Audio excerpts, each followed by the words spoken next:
Imagine being 18 years old, dressed in a flame-colored wedding veil, thinking you're walking into a night of celebration, and instead being led into a room full of strangers, slaves, witnesses, and a silent physician waiting for you. You were told this was a tradition. You were never told you would be examined. You were never told your body would be documented.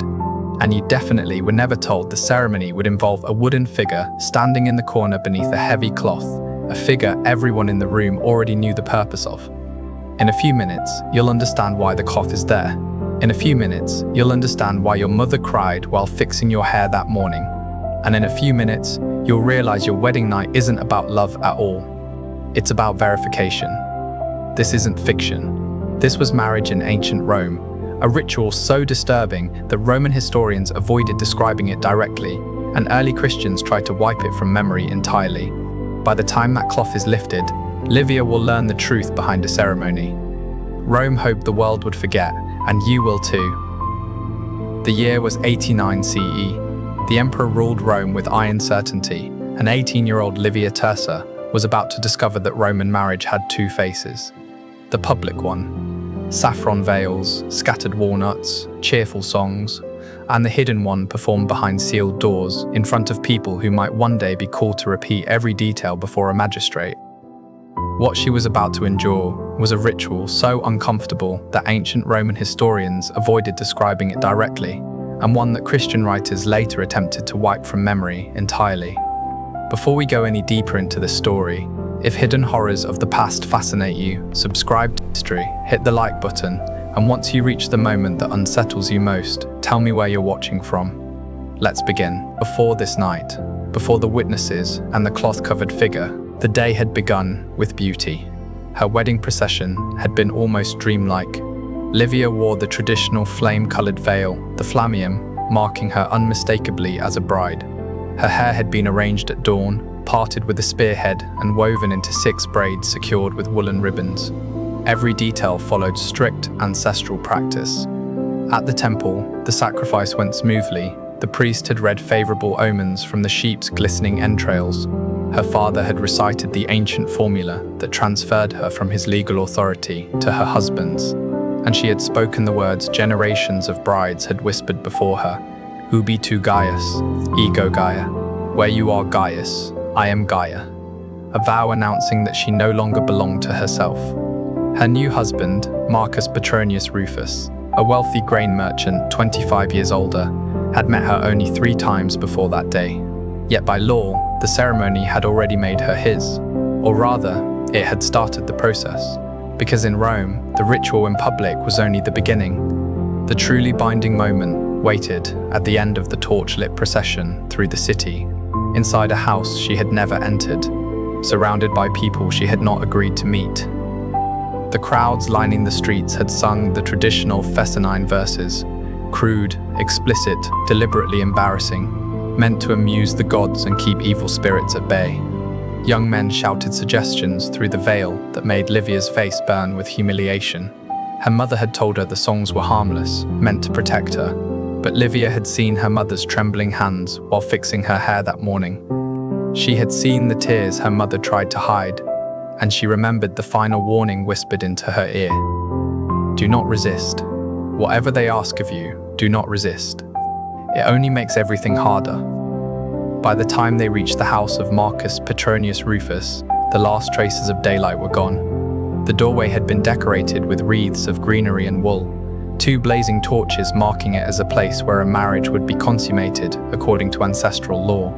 The crowd singing grew louder. Someone hurled walnuts at her as a fertility blessing, the shells catching in the folds of her dress and scraping her skin. It felt more like ridicule than blessing. Marcus waited in the doorway, and behind him, Livia could make out movement. Too many silhouettes, far more people than she expected.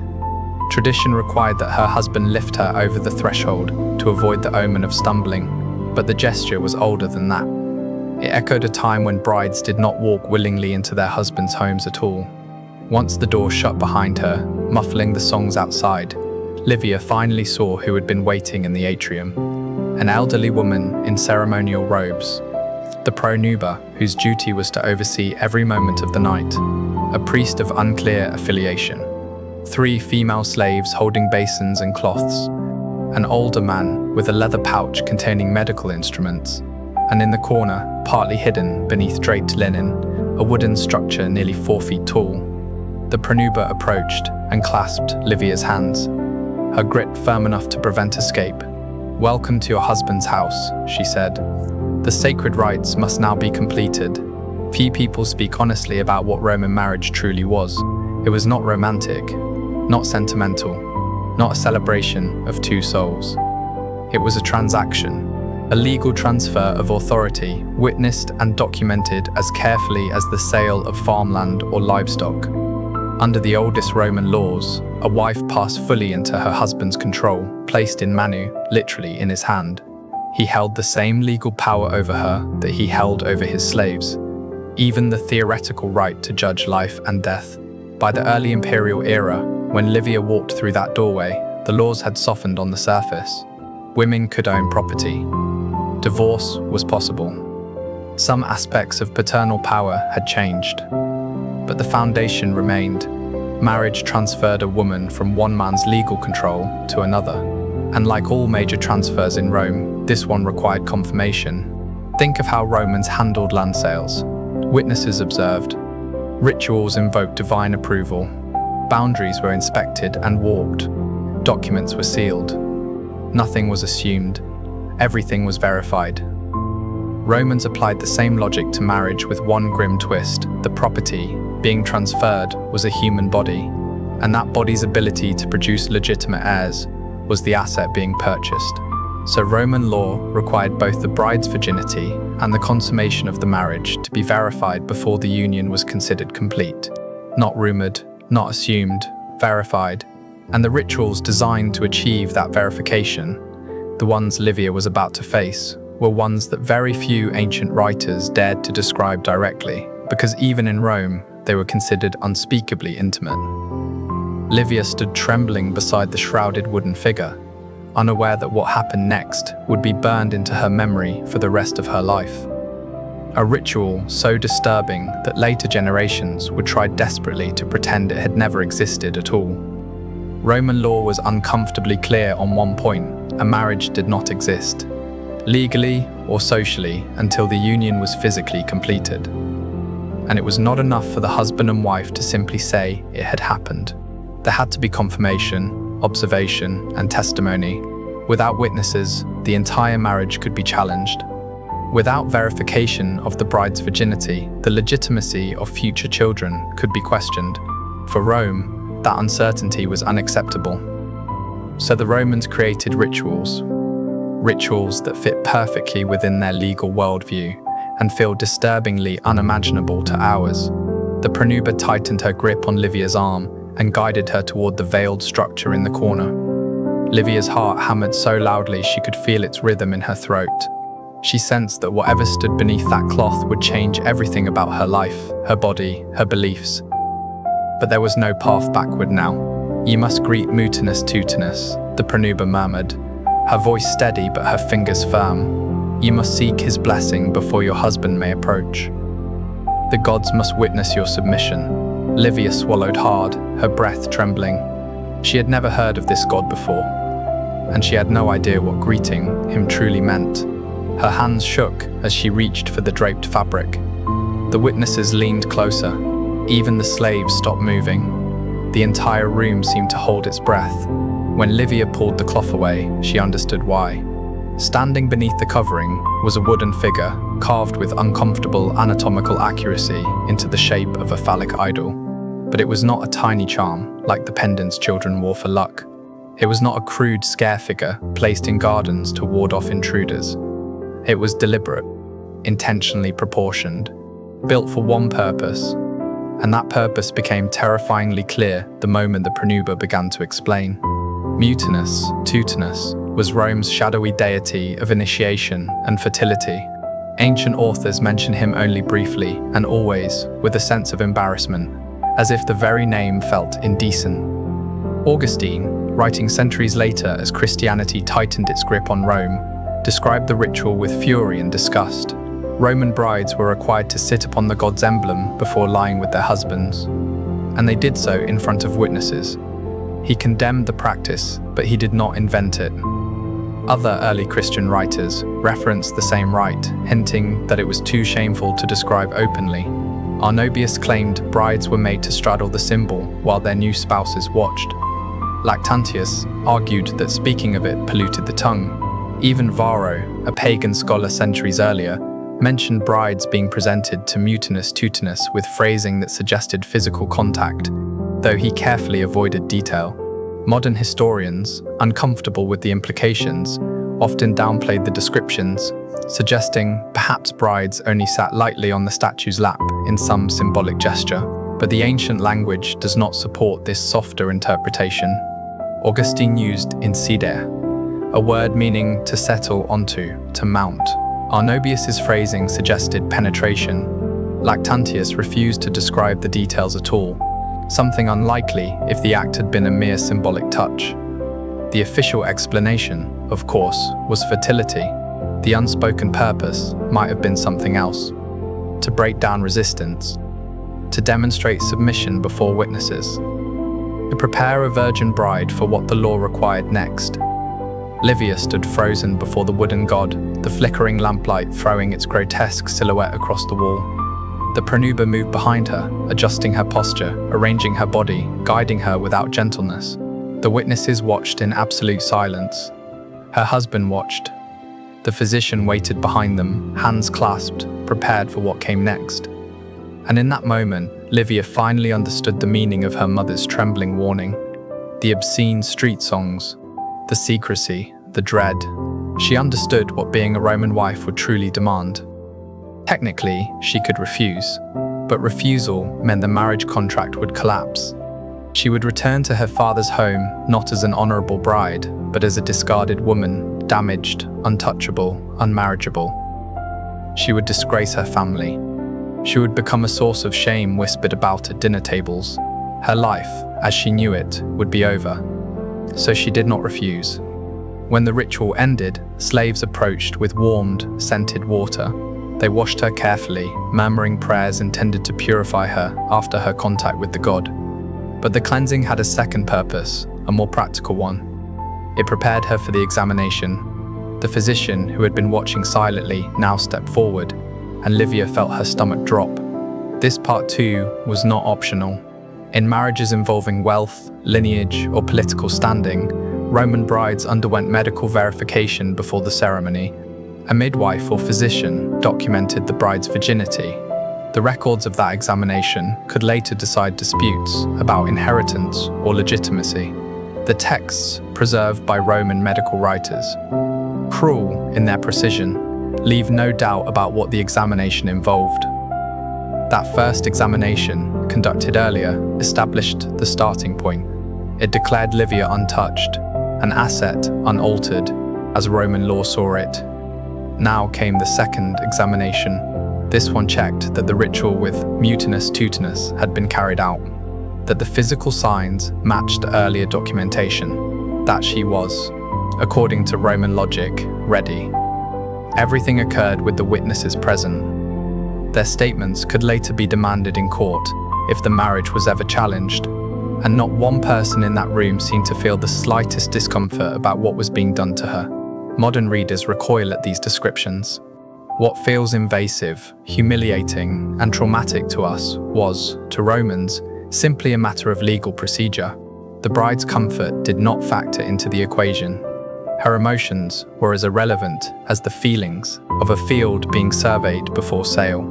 Property did not have feelings, property was transferred, and the procedures had to be followed. When the examination was finally complete, the pronuba led Livia toward the bedchamber, prepared for the consummation. The room was arranged exactly as tradition required. The bed was positioned so that it could be easily seen from the doorway, because that doorway, by custom, would remain open through the night. Oil lamps burned steadily, casting enough light for the pronuba to observe without interruption. Slaves waited nearby to assist afterward. Every part of the room felt staged, arranged, prepared for a ritual Livia could not escape. Marcus entered at last.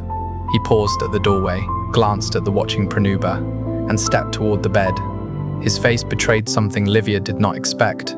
Not confidence, not desire, but unease, as if even he understood that what was about to happen was not an act of intimacy, it was an act of verification, and the night was only beginning. Marcus hesitated at the threshold, and that alone startled Livia. She had expected a man, confident, assured, even dominant, someone who knew exactly what this night demanded. Instead, he glanced quickly toward the Pronuba, as if seeking approval or permission, a faint flush of embarrassment crossing his face before he approached the bed. The Pronuba lifted her chin, her voice formal and heavy with ritual authority. The bride is made ready. The gods have witnessed her submission. Let the union be completed according to the customs of our ancestors. Let those present affirm the act. Let no doubt remain that this woman has become a wife. Her tone left no room for hesitation. What followed unfolded slowly, hour by hour, under the unblinking eyes of those assigned to observe. The Pronuba stood watch from the doorway, stepping forward only when tradition required instruction, occasionally adjusting something, occasionally correcting Livia's posture or Marcus's approach, ensuring that every part of the consummation aligned with legal expectation. The door stayed open. Lamplight spilled into the corridor. Anyone in the household could hear the movements, the voices, the ritual commands. Every sound was part of the documentation, part of the evidence. Nothing about that night was private. Nothing was meant to be. For Livia, the bedsheets might as well have been parchment, and her body the ink Rome demanded to finalize the contract. Everything that happened was a form of verification. One last step to make the transfer of authority unchallengeable. By dawn, the air felt heavy, the lamps burned low, and the physician returned. He stepped inside with the same clinical detachment he had shown earlier. His task was simple: confirm that consummation had occurred, and that Livia now bore the physical marks expected of a woman who had crossed from virgin to wife. This examination was recorded. The Pronuba gave her sworn testimony. Witnesses nodded in acknowledgement. The legal transformation was complete. Livia Tersa, barely 18, was now officially a Roman wife. Her role, her identity, her future had all been reshaped within a single night. She would go on to have children, 4 over the next decade. She would oversee her husband's household, host dinners, manage slaves, perform religious duties, and carry herself with the composure expected of a matron. To the outside world, she would appear dignified, capable, respectable. But about her wedding night, she would speak to no one, not even her own daughters. There were no words for it. And in truth, she had never heard another woman speak of theirs either. Livia's silence was not unusual. It was universal. Women of her world did not record these experiences. Men did not document them in personal detail. The rituals were so deeply embedded into the structure of marital life that describing them would have seemed unnecessary, like explaining daylight or breathing. Everyone already knew, and yet no one spoke. That is why historians today struggle to reconstruct what truly happened behind closed doors in ancient households. Much of what we know comes from fragments, angry denunciations by Christian writers, shreds of legal commentary, offhand references in medical treatises, and archaeological hints whose meaning becomes clear only when placed beside these scattered texts. The absence of detailed accounts is not evidence of conspiracy. It is evidence of familiarity. The rituals were the water. Roman women swam in, so omnipresent that describing them felt pointless. For nearly 1,000 years, this was marriage in Rome. Generations of brides walked the same torch-lit paths. Generations of mothers whispered the same warnings. Generations of young women endured the same night, the same witnesses, the same scrutiny.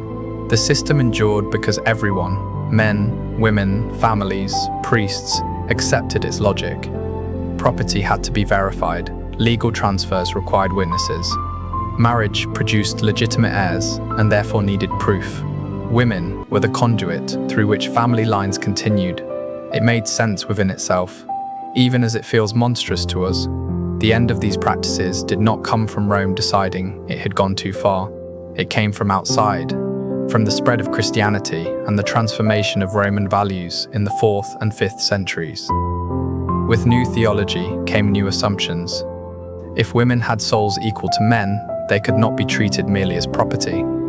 If marriage was a sacred sacrament, it could not include rituals the church deemed obscene. If modesty was a virtue, the presence of witnesses during consummation became intolerable. The shift was not instant. It was not easy. It was not complete.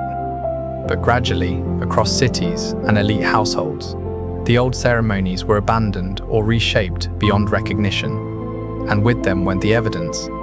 Statues of mutinous, tutinous were smashed or buried.